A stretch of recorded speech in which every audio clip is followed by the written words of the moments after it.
people in China think about China 10 times more than they think about anything outside of China.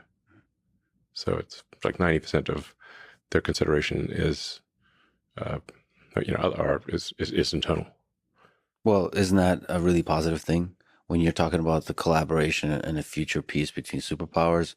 When you're inward facing, which is like focusing on improving yourself versus focusing on, quote unquote, improving others through military might.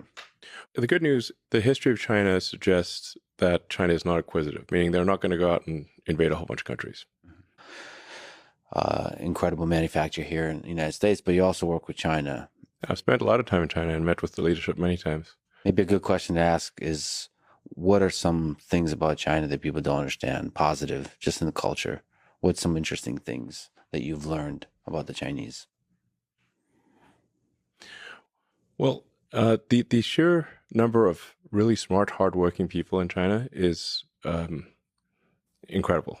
There are really, if you say like how many smart, hardworking people are there in China, there's far more of them there than there are here, I think, in my opinion.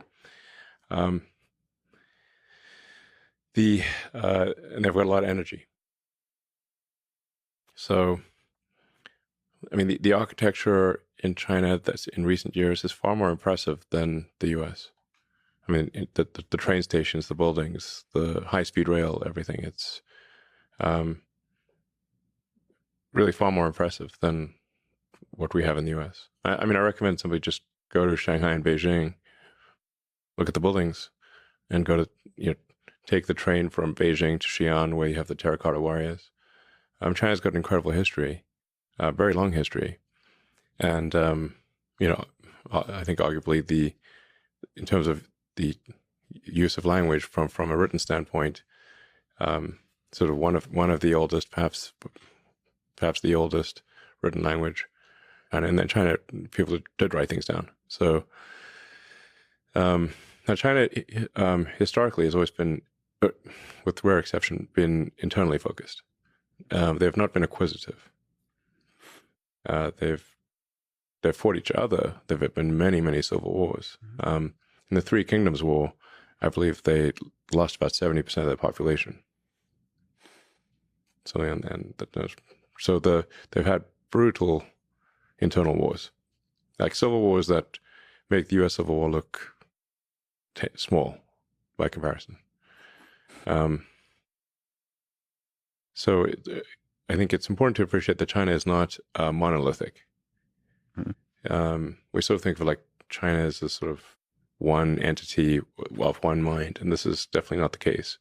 From what I've seen, and I think most people who understand China would agree, that people in China think about China 10 times more than they think about anything outside of China.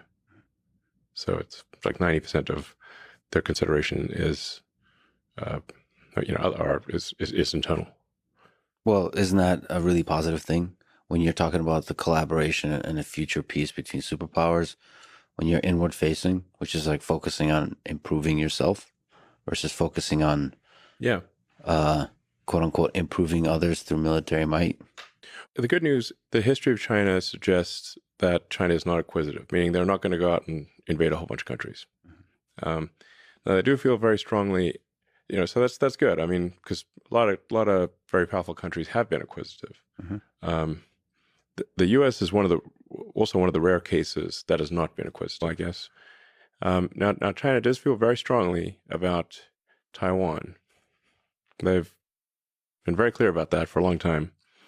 From their standpoint, it would be like one of the states is not there like Hawaii or something like that, but more significant than Hawaii. And Hawaii is pretty significant for us. So they view it as really that there's a fundamental part of China, the island of Formosa, now Taiwan, that is not part of China but should be. And the only reason that it hasn't been is because of the U.S. Pacific Fleet. And as their economic power grows and as their military power grows, the thing that they're clearly saying is their interest will, clearly be materialized.